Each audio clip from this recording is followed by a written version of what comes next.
హైదరాబాద్ చార్మినార్ పరిధి గుల్జార్ హౌస్లో జరిగిన భారీ అగ్ని ప్రమాదంలో 8 మంది మృతి చెందారు. ఘటనా స్థలంలో 3, ఆసుపత్రిలో చికిత్స పొందుతూ 5 మృతి చెందారు. ఇదే అంశానికి సంబంధించి పూర్తి అప్డేట్స్ మా ప్రతినిధి రంజిత్ చార్మినార్ పరిధి గుల్జార్ హౌస్ నుంచి లైవ్ ద్వారా అందిస్తారు. రంజిత్, అక్కడ 8 మంది చనిపోయేంత ప్రమాదకర స్థాయిలో మంటలు ఎలా చెలరేగాయి? ఆ ప్రమాదానికి కారణాలేంటి? సహాయక చర్యలు ఎలా కొనసాగుతున్నాయి? మిగతా వారి పరిస్థితి ఏంటి?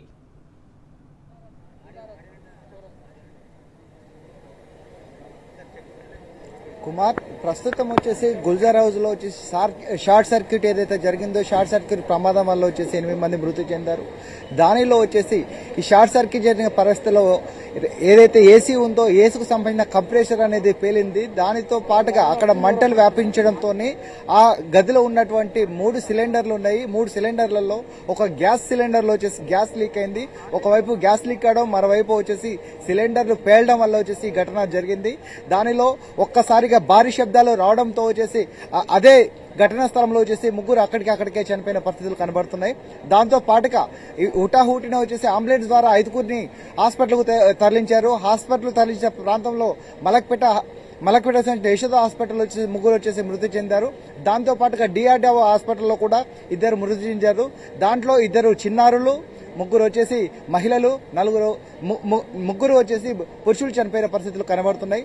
దాంతో పాటుగా ఇంకో 12 మంది వచ్చేసి చనిపోయారు. ఇంకొక 12 మంది కూడా హాస్పిటల్లో అండర్ ట్రీట్మెంట్ లో ఉన్నారు. వారి పరిస్థితి కూడా విషమంగా ఉంది. ఎందుకంటే ఒకవైపు ఏసీ కంప్రెషర్ నుంచి వాయువు రాయడం, దాంతో పాటుగా వచ్చేసి ఏదైతే గ్యాస్ సిలిండర్లు ఉన్నాయో గ్యాస్ సిలిండర్లు ఆ లోపల అంటే ఒకటి గ్యాస్ సిలిండర్ ఓపెన్ కావడం వల్ల ఆ ప్రమాదం అన్నది వచ్చేసి అందరికీ కూడా ఆక్సిజన్ అంటే గాలి రాకపోవడంలో కూడా వాళ్ళు ఇబ్బందులు పడుతున్న పరిస్థితులు కనబడుతున్నాం. మనం విజువల్లో చూడొచ్చు, కృష్ణా పెరల్స్ అనేది ఒకటి ఉంది. దానికి కావచ్చు, దాని పక్కన వచ్చేసి సూరజ్ భవన్ అనేది, అంటే ఒకదాని వెంబడి ఒకటి కూడా అన్ని కూడా అంటే ఆనుకొని అంటే మొత్తం కూడా ఓన్లీ సింగిల్ వే మాత్రం ఉంది. లోపలికి వెళ్ళడానికి ఇన్ అవుట్ అనేది ఎగ్జిట్ అనేది లేదు. రెండింటికి బయటికి రావడానికి కావచ్చు, లోపలికి పోవడానికి కానీ ఒకటే ఎగ్జిట్ ఉండడం వల్ల, అంటే ఎంట్రీ అదే ఎగ్జిట్ అదే, రెండు అదే ఉండడం వల్ల ఏంటంటే బయటికి రావడానికి అనేది ఎలాంటి ఛాన్స్ లేకుండా పోయింది. లోపల ఉంది దాదాపు 16 మందిని కూడా హాస్పిటల్కు పంపించారు. వాళ్లకు ఈ ఏదైతే గ్యాస్ సిలిండర్ ఉందో గ్యాస్ సిలిండర్ అనేది రావడం ఇప్పుడు మనం విజువల్లో చూడొచ్చు. కేంద్ర మంత్రి కిషన్ రెడ్డి కూడా అక్కడ ప్రమాద ఘటనకు వచ్చేసి లోపలికి వెళ్ళి చేసి ఘటనా స్థలాన్ని పరిశీలించారు. వారితో పాటుగా మాట్లాడి ఇప్పుడు ఒకసారి ప్రమాదంలో ఏదైతే ఉందో ఇక్కడికి వచ్చి డీసీపీ సౌత్ జోన్ డీసీపీ స్నేహ మిశ్రా గారు కూడా వచ్చారు. ఇప్పుడు మనతో ఆల్రెడీ ఇక్కడ లోపలికి వెళ్ళడానికి వే అనేది బయటికి రావడానికి వే లేకపోవడం వల్ల వాళ్ళు బయటికి రావడానికి ఎలాంటిది కూడా మనకు సోర్స్ లేకపోవడం వల్లనే ఈ ప్రమాదం అనేది జరిగింది. భారీ ప్రమాదం వల్ల వచ్చేసి 8 మంది చనిపోవడం జరిగింది. మనం చూడొచ్చు, విజువల్ చూడొచ్చు. సౌత్ జోన్ డీసీపీ స్నేహ గారు ఉన్నారు, స్నేహ మిశ్రా గారు ఉన్నారు. వారితో పాటుగా వచ్చేసి డిఆర్ఎఫ్ కావచ్చు, డిఆర్ఎఫ్ వారితో పాటుగా వచ్చి అగ్నిమాపక సిబ్బంది వాళ్ళందరూ కూడా హుటాహుటిన వచ్చేసి ఇక్కడికి తరలించారు. కానీ ఆ ప్రమాదంలో మాత్రం దాదాపు 8 మంది అనేది చనిపోయినట్టు తెలుస్తుంది. ఇంకా చాలా మంది కూడా గాయాలయ్యే వాళ్ళ పరిస్థితి కూడా విషమంగా ఉంది. అసలు అంటే ఇది ఓన్లీ ఈ ప్రమాదం జరిగిన చోట షార్ట్ సర్క్యూట్ కావడం వల్లనే ఎట్ ఏ టైం దానికి గ్యాస్ సిలిండర్ మరియు పోతే ఏసీ కంప్రెషర్ పేలడం వల్లనే ఈ ప్రమాదం అనేది భారీగా జరిగిందనేది చెప్తున్నారు. ఇప్పటికే వచ్చేసి డిఆర్ఎఫ్ బృందాలు కావచ్చు, జిహెచ్ఎంసీ వాళ్ళు కావచ్చు, ఏదైతే ఫైర్ ఉందో ఫైర్ ను కూడా అదుపులోకి తీసుకొచ్చారు. దాంతో పాటుగా వచ్చేసి 1 గంట వరకు ఒకవైపు ఫైర్ ఫైటర్ దాంతో పాటుగా వచ్చేసి ఫోమ్ ఉపయోగించడం వల్ల దాదాపు ఏదైతే ఉన్నదో ఫైర్ అనేది కూడా ఒక అదుపులోకి తీసుకొచ్చేసి మంటలు అనేది రాకుంటే చూసినట్టు తెలుస్తుంది.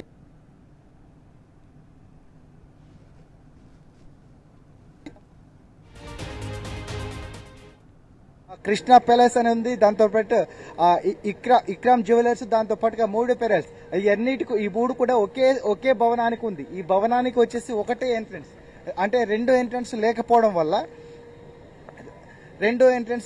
వల్ల ఈ ప్రమాదం అనేది లోపల ఉన్న వాళ్ళు ఎవరైతే ఉన్నారో బయటికి రావడానికి వాళ్ళకు రూట్ లేదు, ఎగ్జిట్ లేదు, ఎంట్రీ లేదు. రెండింటికి కూడా ఒకటే ఎంట్రీ. ఆ ఎంట్రీ మొత్తం కూడా ఈ సిలిండర్లు పేయడం, దట్టమైన పొగలు రావడం వల్ల ఇబ్బందులు పడిన పరిస్థితులు కనబడుతున్నాయి. కుమార్, మృతులు అభిషేక్ మోదీ, ఆరుషి జైన్, శీతల్ జైన్, హర్షాలి గుప్తా, సుమిత్ర, రాజేంద్ర కుమార్, ఇరాజ్, మున్నీపాయిల్గా పోలీసులు గుర్తించారు.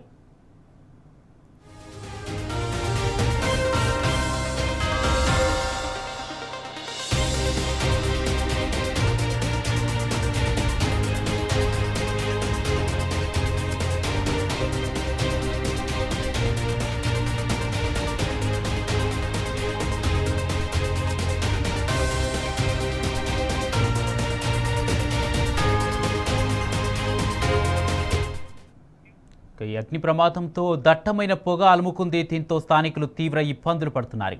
అటు ప్రమాద స్థలాన్ని కేంద్ర మంత్రి కిషన్ రెడ్డి పరిశీలించారు. భవిష్యత్తులో ఇలాంటి ప్రమాదాలు జరగకుండా అధికారులు తగిన చర్యలు తీసుకోవాలని కిషన్ రెడ్డి సూచించారు.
హైదరాబాద్ చార్మినార్ పరిధి గుల్జార్ హౌస్లో జరిగిన భారీ అగ్ని ప్రమాదంలో 8 మంది మృతి చెందారు.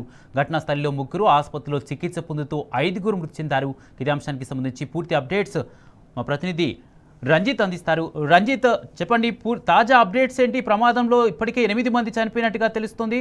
మిగతా గాయపడ్డ వారి పరిస్థితి ఏంటి? వాళ్ళందరినీ ఆసుపత్రికి తరలించారా?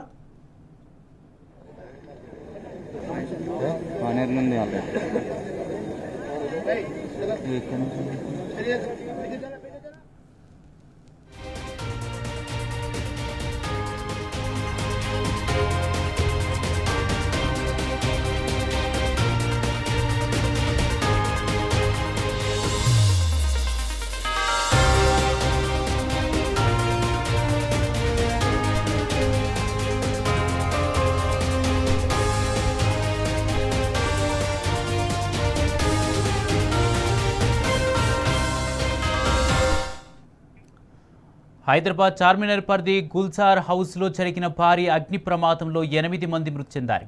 ఘటనా స్థలంలో 3, ఆసుపత్రిలో చికిత్స పొందుతూ 5 మృతి చెందారు. ఉదయం భవనం మొదటి అంతస్తులో మంటలు చెలరేగాయి. మంటల్లో చిక్కుకున్న కొందరిని రక్షించి ఉస్మానియా, మలక్పేట, యశోద, డిఆర్టీఓ, అపోలో ఆసుపత్రులకు తరలించారు. మరికొందరిని రక్షించేందుకు అగ్నిమాపక సిబ్బంది యత్నిస్తున్నారు. ఏసీ కంప్రెషన్ పేలడం వల్లే అగ్ని ప్రమాదం జరిగినట్లు పోలీసులు ప్రాథమికంగా నిర్ధారించారు. మృతులు అభిషేక్ మోదీ, ఆరుషి జైన్, శీతల్ జైన్, హర్షాలి గుప్తా, సుమిత్ర, రాజేంద్ర కుమార్, ఇరాజ్, మున్నీపాయిల్గా పోలీసులు గుర్తించారు. ఇదే అంశానికి సంబంధించి పూర్తి అప్డేట్స్ మా ప్రతినిధి రంజిత్ అందిస్తారు. రంజిత్, ప్రమాదానికి సంబంధించి తాజా అప్డేట్స్ ఏంటి? గాయపడిన వారందరినీ ఆసుపత్రికి తరలించారా? వారి పరిస్థితి ఏంటి?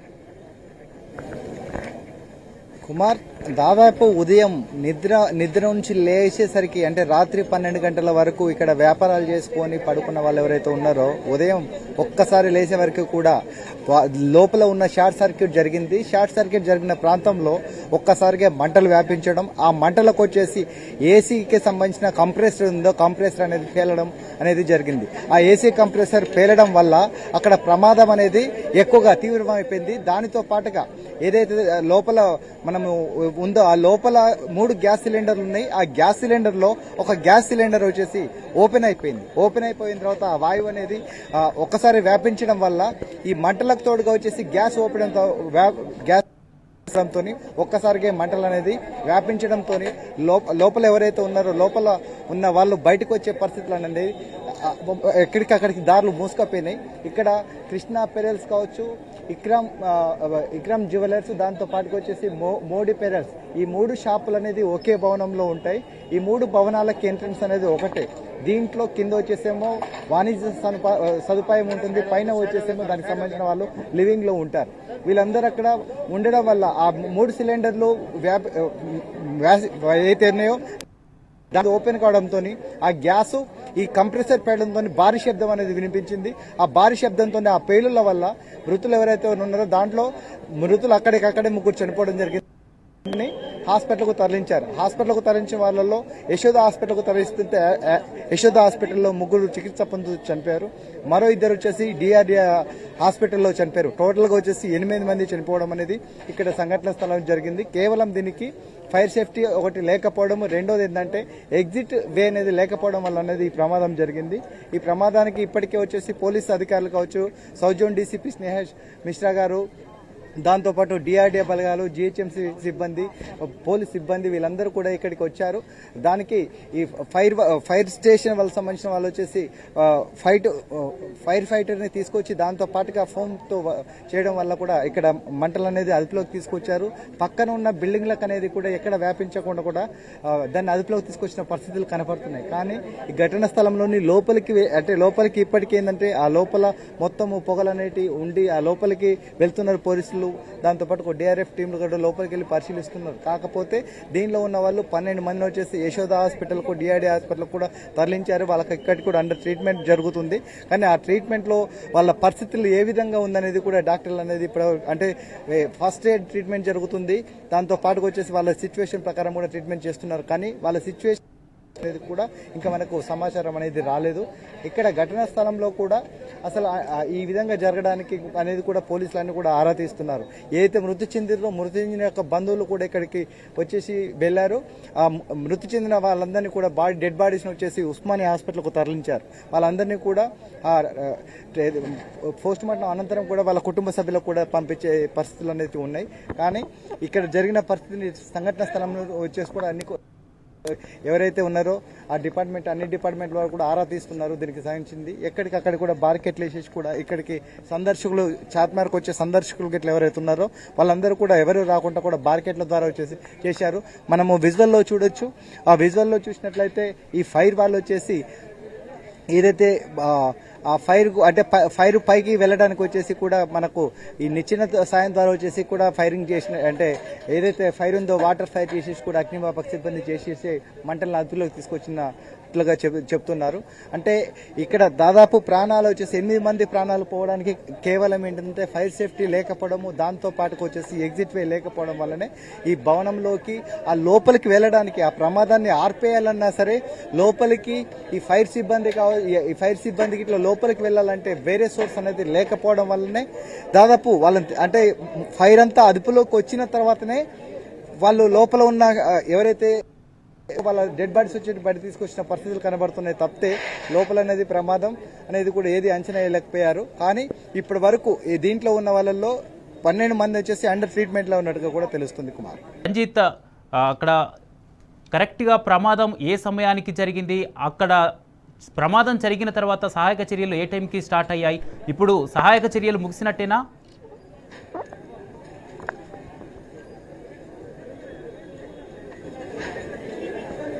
కుమార్, దాదాపు 6:30 గంటలు ఎవరు కూడా ఇంకా నిద్ర లేవని టైంలో 6:30 గంటల ప్రాంతంలో వచ్చేసి ఈ విషాదం చోటు చేసుకుంది. ఈ 6:30 గంటల ప్రాంతంలో జరిగిన తర్వాత 7 గంటల ప్రాంతంలో పోలీసులకు కావచ్చు అగ్నిమాపక సిబ్బంది కూడా సమాచారం ఇచ్చారు. దాదాపు 7 ప్రాంతానికి వచ్చారు. కానీ అప్పటికే గ్యాస్ సిలిండర్లు పేలడం, దాంతోపాటు ఏసీ కంప్రెసర్లు వచ్చేసి పేలడంతో ఒక్కసారిగా మంటలు వ్యాపించాయి. ఫైర్ సిబ్బంది వచ్చేసి ఫైర్ ఫైటింగ్ చేసినా సరే అంత ఫలితం లేకుండా పోయింది. అప్పటికే వచ్చేసి కావాల్సిన నష్టం అనేది జరిగింది. దాదాపు 8 మంది వచ్చేసి ఆ గ్యాస్ సిలిండర్ పేలడం, దాంతో పాటుగా వచ్చేసి ఏసీ కంప్రెసర్ పేలడం, ఈ రెండు వచ్చేసి ఒకదానికొకటి చేయడం వల్ల వచ్చేసి భారీగా వచ్చేసి ప్రాణ నష్టం జరిగింది. ఆ మృతుల్లో 3 అక్కడికక్కడికే చనిపోయారు. మనం విజువల్లో చూస్తున్నాం. కనీసం ఆ గోల్డ్కు సంబంధించిన ఈ ఏదైతే అవి సామాగ్రి ఉంటాయో దాన్ని మనకు విజువల్లో చూడొచ్చు. పోలీసులు ఆల్రెడీ ఏంటంటే సేఫ్టీగా వచ్చేసి పైనుంచి అందిస్తున్నారు. దాంట్లో జివర్స్ కూడా ఏంటంటే బయటకు తీయడానికి కానీ లోపలికి ఇవ్వడానికి కానీ స్థలం లేదు. కేవలం ఏదైతే అగ్నిమాపక సిబ్బంది ఉందో, డిఆర్ఎఫ్ బృందాలు ఉన్నాయో వాళ్ళు లోపల ఉండేసి ఎక్కడ అంటే ఇంకేమైనా ఎవరైనా ఉన్నారా లోపల ఇప్పటి వరకు అనేదాన్ని కూడా తీవ్రంగా అనేది వెతుకుతున్నారు. కానీ ఇప్పటి వరకు వచ్చేసి ఉన్న వాళ్ళు ఎవరైతే ఉన్నారో అంటే మంటల్లో చిక్కుకున్న వాళ్ళందరినీ కూడా హాస్పిటల్లో తరలించారు. వాళ్ళు అండర్ ట్రీట్మెంట్లో ఉన్నారు. మిగిలిన వాళ్ళు ఎవరైతే ఉన్నారో మిగిలిన వాళ్ళు 8 మంది కూడా చనిపోయారు. కానీ ఈ దీంట్లో ఉన్న వాళ్ళల్లో ఒక్కసారిగా ఆ వాయువు అనేది పోతే ఆ పొగలు పీల్చుకోవడం వల్ల వాళ్ళ పరిస్థితి అనేది కొద్దిగా విషమంగానే ఉందని చెప్పుకోవచ్చు. మరోవైపు చూసుకున్నట్లయితే ఇప్పటికే ఏంటంటే ఫోమ్ ఫైరింగ్ చేయడం వల్ల దాదాపు వచ్చేసి మంటలన్నీ అదుపులోకి వచ్చినాయి. మంటలు దాంతో పాటుగా పొగలు కూడా అదుపులోకి వచ్చాయి. కానీ ఇక్కడ పరిస్థితి మాత్రం అంటే ఇక్కడున్న పరిస్థితి అంతా కూడా చెప్పుకోవచ్చు Kumar. Right, thank you Ranjith.